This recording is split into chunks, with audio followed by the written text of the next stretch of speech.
Kenapa sih Linda? Kelihatan, sebelah sana kelihatan ya?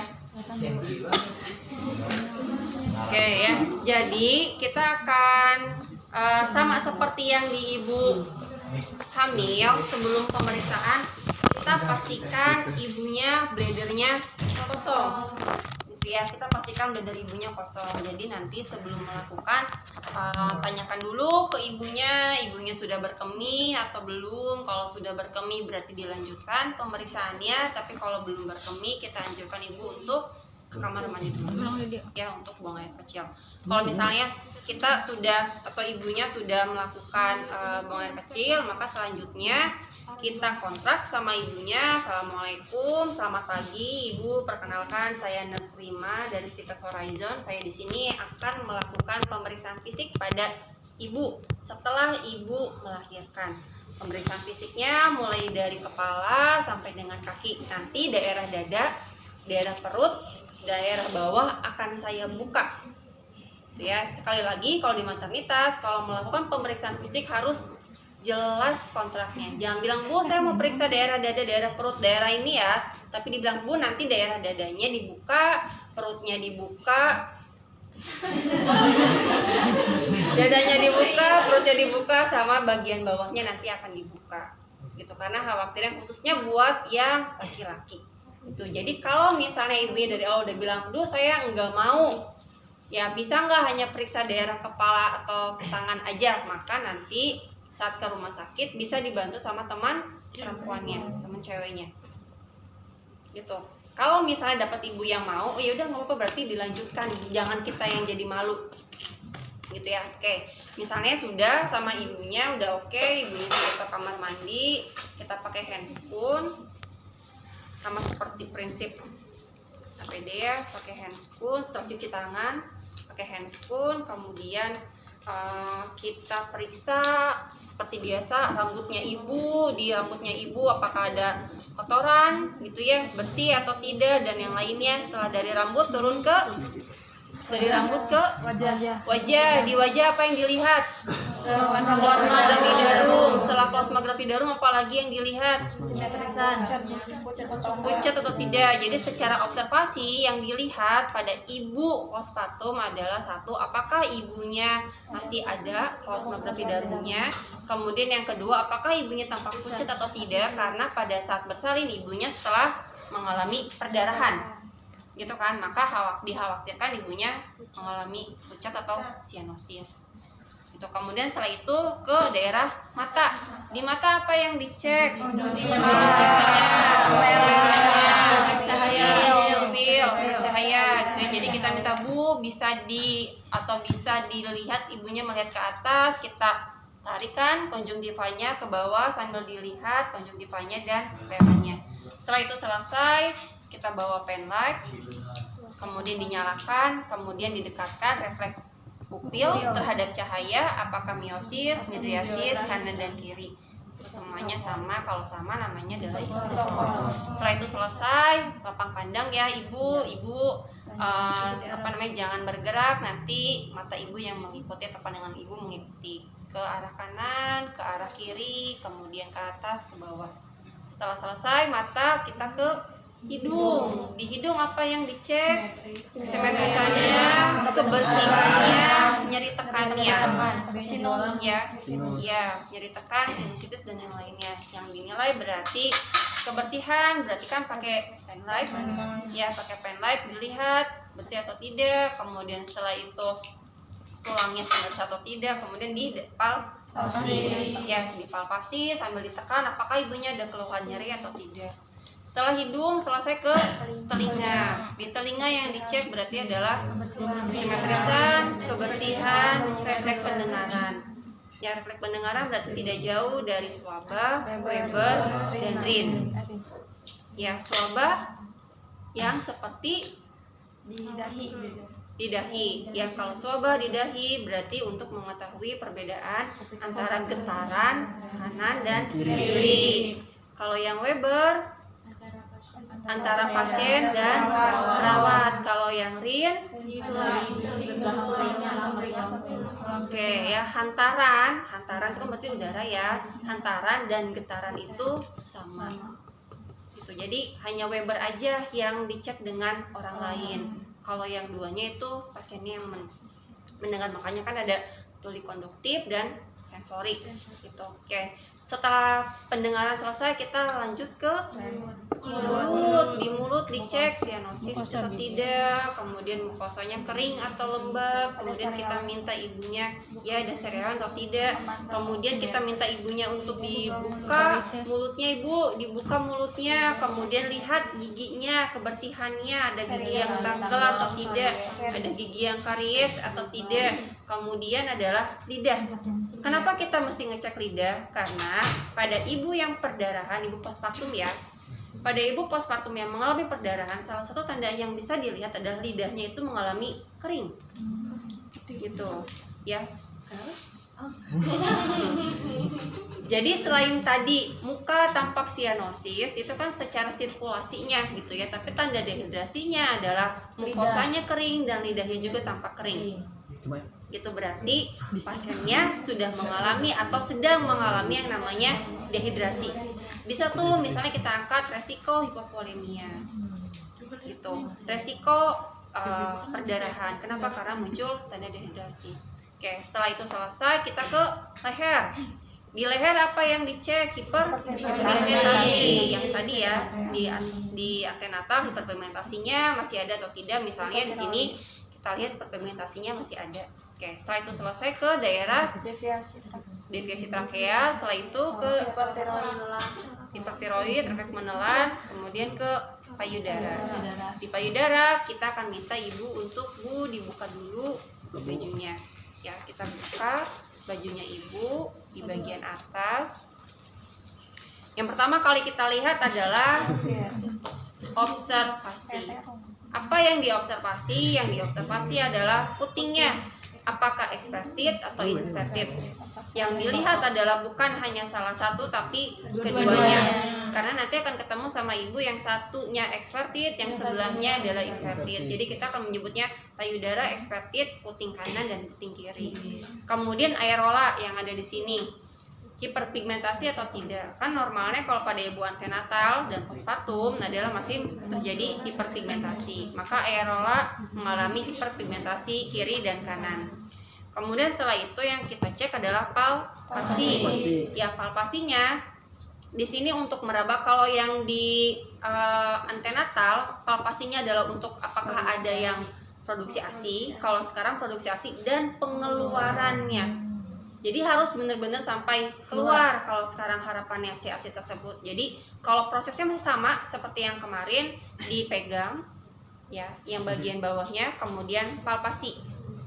Gitu ya. Tetap ibunya kita minta untuk Bu angkat dulu tangannya keduanya, kemudian kita pegang bagian bawahnya, ibunya posisi volar, posisi duduk ya. Kemudian kita palpasi. Yang dipalpasi bukan di bagian depannya tapi di bagian belakang ya, yang ada di sini. Karena ASI itu biasanya mengumpulnya adalah di bagian belakang, ada di sini. Oke, jadi kita palpasi. Palpasinya bukan cuma dipegang-pegang doang ya, ditekan. Karena kalau dipegang-pegang doang, yang di dalamnya itu tidak akan teraba. Teraba nih. Oh, terasa apa ya kesannya? Oke, setelah payudara selesai masih ada satu lagi, yaitu karena tadi ibunya Bu diangkat ya tangannya, ibunya diangkat tangannya, sudah selesai palpasinya. Selanjutnya adalah periksa kelenjar getah bening yang ada di daerah aksila, di daerah sini. Kenapa perlu diperiksa? Karena pada beberapa ibu yang mengalami bendungan ASI atau produksi ASInya dia ada tapi tidak keluar atau belum keluar, ASInya itu nanti dia akan melebarnya itu ke bawah sini, ke kelenjar getah bening yang ada di bawah. Jadi karena dia nggak bisa ke depan, dia akan ke belakang. Nah, ini biasanya akan membesar. Jadi setelah kita palpasi payudaranya, kita palpasi di daerah aksila di bagian bawah sini, kanan dan kiri. Jadi kalau misalnya kita palpasi sekarang ditemukan adanya benjolan, itu berarti kelenjar getah bening. Iya, di sini. Ya, dekat payudara. Dekat payudara, laki-laki perempuan sama-sama di dekat payudara, di daerah aksila sini, di bawah. Ya, jadi palpasinya adalah kita palpasi dari aksila di bagian bawah sampai sejajar nanti dengan payudara. Oke, misalnya ditemukan produksi ASI-nya ada, sudah mengeras, payudara teraba keras atau payudaranya teraba kencang. Selanjutnya adalah kita melakukan tes pengeluaran ASI. Kalau tadi produksi, kalau sekarang adalah pengeluaran. Tesnya sama kayak kemarin ya, bikin huruf C, kemudian dari aerola ditekan ke puting sampai keluar, cek kanan dan kiri. Gitu. Setelah selesai, misalnya baru kita lakukan pemeriksaan tambahan suara bunyi jantung, suara paru, kemudian taktil fremitus dan yang lain-lainnya. Ya, itu masih sama. Cuman kalau yang di maternitas tadi dilihat putingnya, aerolanya, dipalpasi produksi ASI-nya sampai dengan bagian limfe, kelenjar getah bening yang di aksila, sampai dengan produksi ASI-nya. Ya, setelah selesai di bagian atas, selanjutnya kita akan minta ibu tutup bagian atas, ya, tutup bagian atas, kemudian kita buka abdomen. Di abdomen apa yang diperiksa? Involusi uteri yang kemarin, involusi uteri atau involusi uterus. Involusi uterus apa yang dinilai? TFU, kontraksi, posisi. Ya, jadi ada 3 yang dinilai, TFU-nya, posisinya, kemudian kontraksinya. Caranya seperti kita palpasi di lepot ke-1. Ya, oke, saya perlu Rizky mau jadi boleh.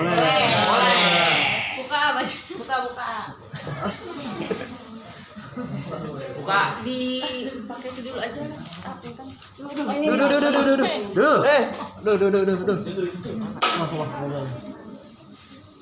kalau mau dipraktekin jaketnya buka. Keraan ntar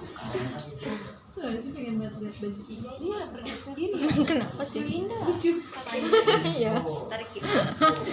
Emang nggak manja kayak Aduh, sini Ki. Ngot gak? Yuk. Kamu kali.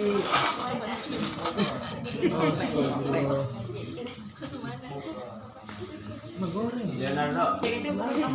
tuh kan Dalam nggak? Enggak. anyar enggak tahu sih Shopee Sini, Bu.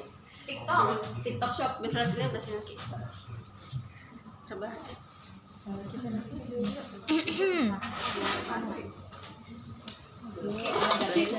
kita tidur Nah, ada.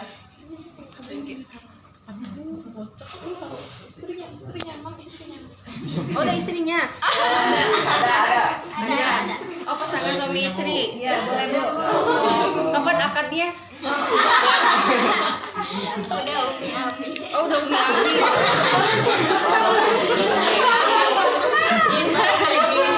Udah Umi Abi. Apa?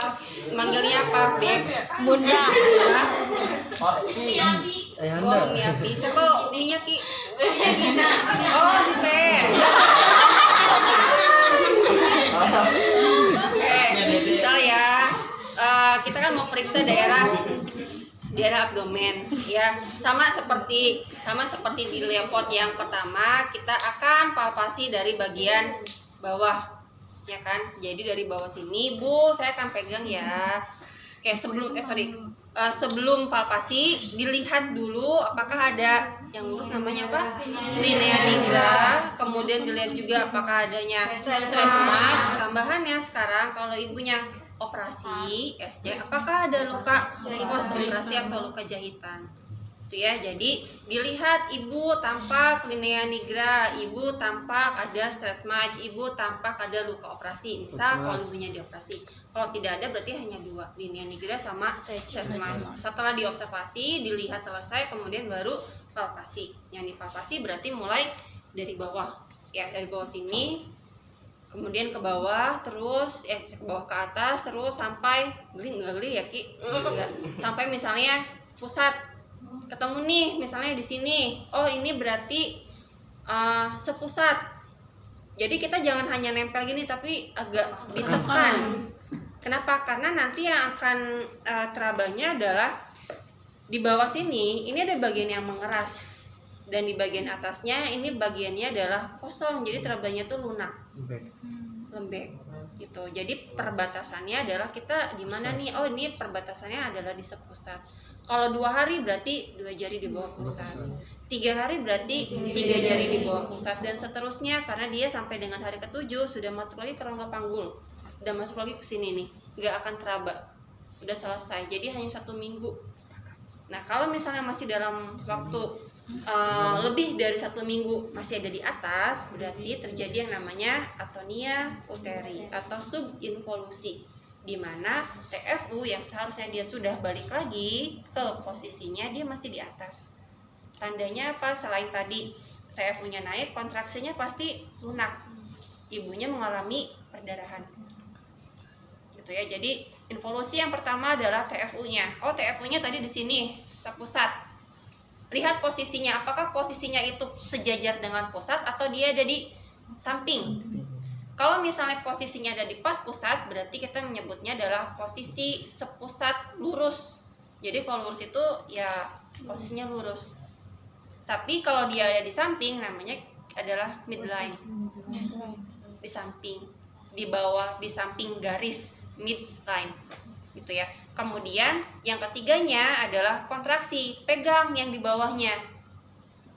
Kalau kita pegang di sini terabanya adalah keras, berarti kontraksinya adalah positif. Ya, jadi involusi uterus kita nilai TFU-nya. TFU sepusat, posisinya di tengah. Kemudian kontraksinya teraba keras. Jadi sekali lagi involusi uterus yang dinilai adalah 3. Posisi, TFU, kontraksi gitu. Kemudian kita pastikan lagi pada saat kita pegang Bu, apakah semakin nyeri? Kalau ibu menyusui, apakah semakin nyeri? Apakah ibu melakukan pergerakan, apakah semakin nyeri?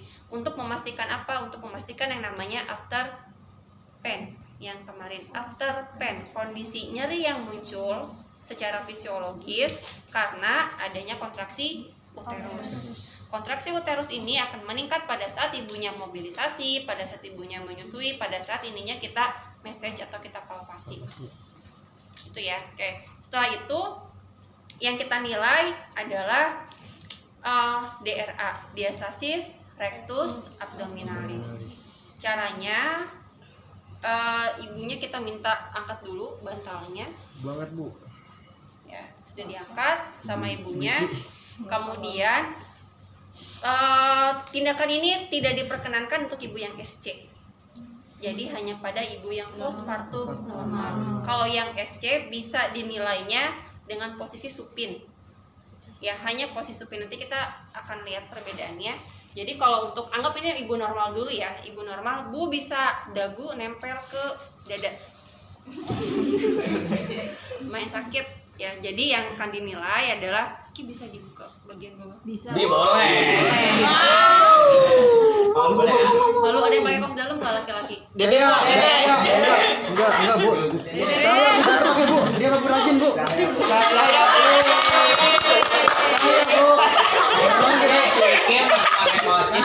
Sayang. Awas. Lilin. Udah merah duluan. Ya sini ya. Ya.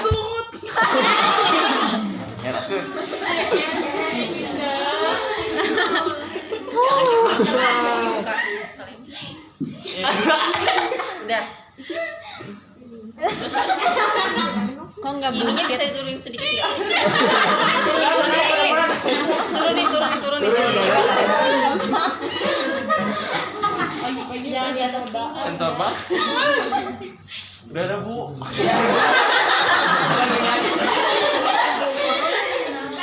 Kalau Cahaya punya itu, punya Umi di sini. Ada Bu. Linda. Ali. Berdua terus. Udah angkat. Jadi yang dinilai tadi kan posisi ibunya adalah supin gitu. Kemudian kita minta nanti nanti dulu relax dulu aja, nggak usah ditemperin. Jadi kita minta nanti dagunya ibu nempel ke dada. Yang akan kita palpasi adalah ini kan ada bagian kosong ya, di bawah peks itu ada bagian yang kosong. Nah, karena ini adalah laki-laki gitu ya, maka ototnya itu dia pasti rapat gitu kan. Kalau yang digambar yang di kampus yang di kelas itu yang kemarin, kalau pada ibu hamil dia akan meregang kan, ototnya ada di sini, sorry ya, ada di sini nih. Nah, kalau pada ibu hamil dia lama-lama akan meregang. Nah, otot perut inilah yang akan kita nilai, perubahan ini yang akan kita nilai. Nah, cara menilainya adalah tadi saat kita minta si ibunya untuk menempelkan dagu ke bagian dada, telunjuk masuk satu ke sini. Oh, ternyata masih lebar, masih luas, masukin lagi 2. Oh, masih lebar, masukin lagi 3.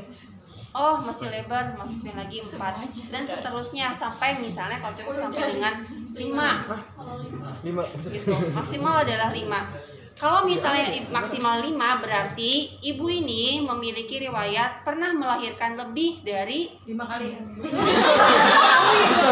Lebih dari 2 kali. Kemudian bayi yang dilahirkannya selalu besar, bukan normal. Lahirannya adalah bayi besar, jadi di atas 3.500 gram. Ya, atau bisa juga bayinya kembar. Gitu. Jadi itu yang akan kita nilai. Ya, jadi tadi kita minta ibunya untuk dagu nempel ke dada. Ya, kemudian jari telunjuk, kemudian di sini masuk, anggaplah 1 dulu ya, 1 jari masuk. Kemudian kita kasih tanda dulu dengan jari tengah di sini, kemudian nanti turun lagi ke bawah. Dan seterusnya sampai simfisis pubis. Itu ya, jadi 1 di sini tandain misalnya di bawah sini untuk jari tengahnya, kemudian balik lagi ke sini, turun lagi ke bawah, dan seterusnya. Nanti yang akan kita nilai adalah 2 jari dikali berapa senti. Anggaplah misalnya 1 jari ini panjangnya berapa sih? 5 misalnya, 5 senti. Tadi kesininya adalah 3 kali, berarti kan 15 ya. Berarti 2 jari dikali 15 cm, 1 jari dikali 15 cm. Udah cukup gitu aja. Jadi yang kita ketahui adalah lebarnya 2 jari dengan panjangnya adalah 15 cm. Gitu. Kalau untuk ukuran panjang kemungkinan akan sama. Yang membedakan paling nanti dari posisinya si ibu. Tapi kalau untuk lebarnya, jari yang masuknya tadi tergantung dari anak yang sudah dilahirkan sama ibunya.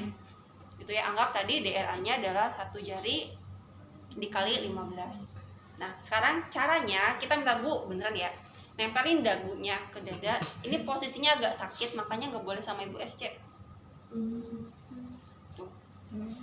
Misalnya udah ketemunya adalah udah 1 jari dikali 15, karena itu pegel. Ya, kenapa pegel? Karena otot ininya akan merangsang, akan ketarik gitu. Bisa dicoba nanti di rumahnya masing-masing. Ya, makanya kalau ada yang namanya ototnya six packs, ya kalau ini apa? Kalau ini kayaknya bukan one pack, 0 pack ya. Ya, jadi itu yang namanya pemeriksaan DRA. Ya, gimana kalau yang ibunya SC? Kalau ibunya SC berarti tadi posisinya supin seperti ini. Tidak dianjurkan untuk dagunya menempel ke dada. Cukup seperti ini, kemudian kita palpasi. Tapi berarti tidak sampai dengan simfisis pubis, hanya sampai dengan daerah pusat. Kenapa? Karena di bawahnya di sini ada luka operasi. Itu ya, posisinya sama, caranya sama, hanya strateginya yang beda. Jadi sekali lagi, kalau pada ibu SC posisinya supin, tidak dianjurkan dagunya itu nempel ke dada, kemudian hanya sampai dengan pusat. Kalau ibunya postpartum normal, berarti dagu nempel ke dada, kemudian diukurnya dari PX ya, tadi lupa, dari PX sampai dengan simfisis pubis. Oke, itu untuk yang DRA. Sudah selesai DRA, yang kita lanjutkan adalah pemeriksaan daerah genitalia. Bu, litotomi. Untung gantian. Aneh ikut pasang kaki. Untung gantian.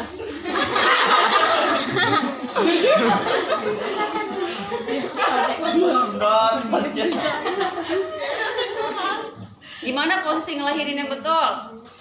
Kumaha Cahya? Oh ya tanya. Cara ngelahirin yang betul gimana posisinya? Mana? Gantun Cang. Gimana? Dibuka terus diapain lagi? Ininya agak berdiri nggak ibu? Badan kepala. Nih caranya nanti ya bapak-bapak, ibu-ibu, Pak peluk betisnya, Bu jadi bapak peluk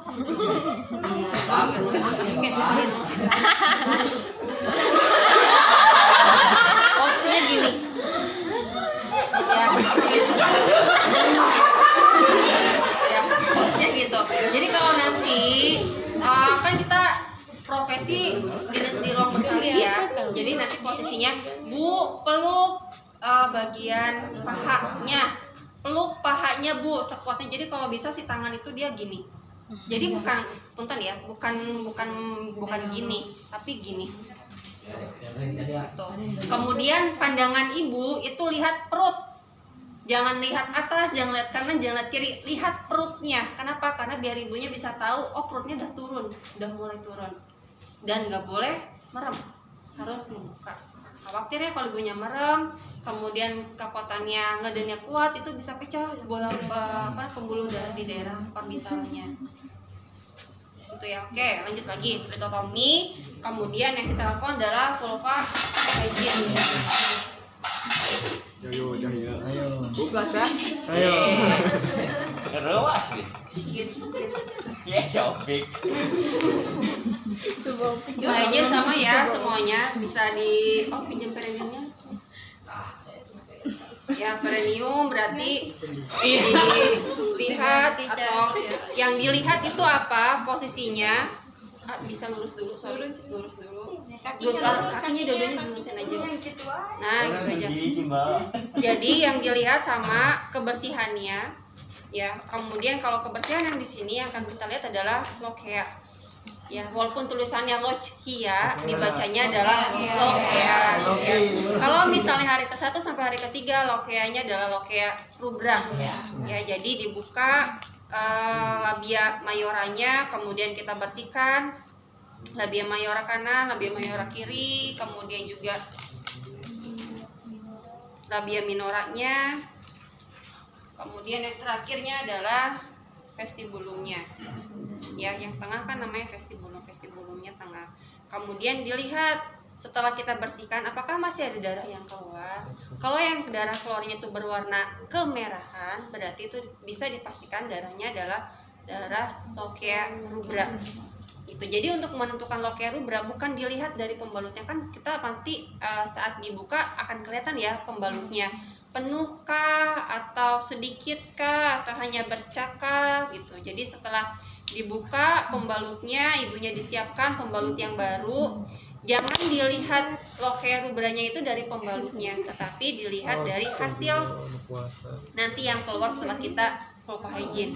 Oke. Setelah selesai, misalnya sudah terlihat lokeanya rubra yang keluar, kemudian kita minta ibunya posisinya adalah posisi sim. Sim. Gigit.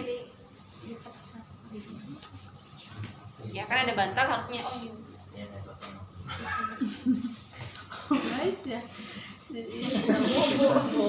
Posisi sim, ininya dipindahin ke belakang.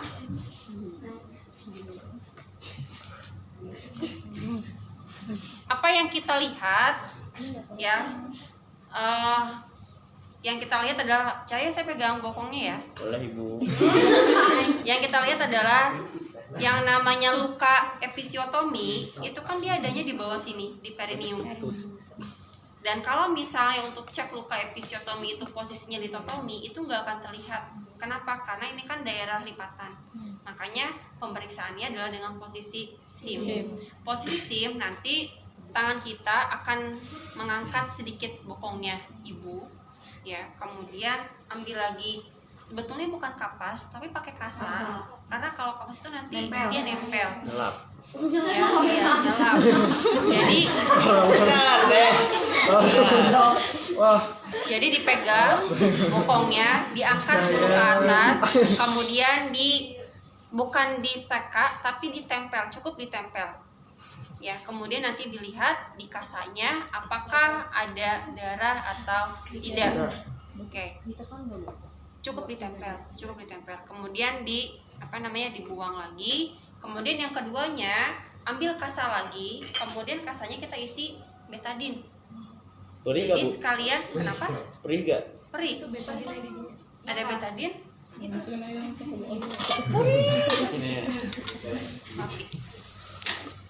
Jadi kita kasih betadin. Fungsinya untuk apa? Sekalian perawatan luka episiotomi, perineuropapi. Jadi setelah diberikan betadin, kalau tadi hanya ditekan, kalau tadi hanya ditempel, kalau sekarang agak sedikit ditekan karena untuk kompres.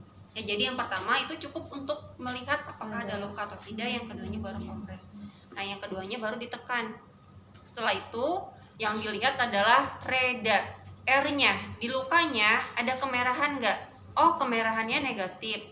Ada bengkak nggak? Oh, nggak ada, berarti edemanya negatif.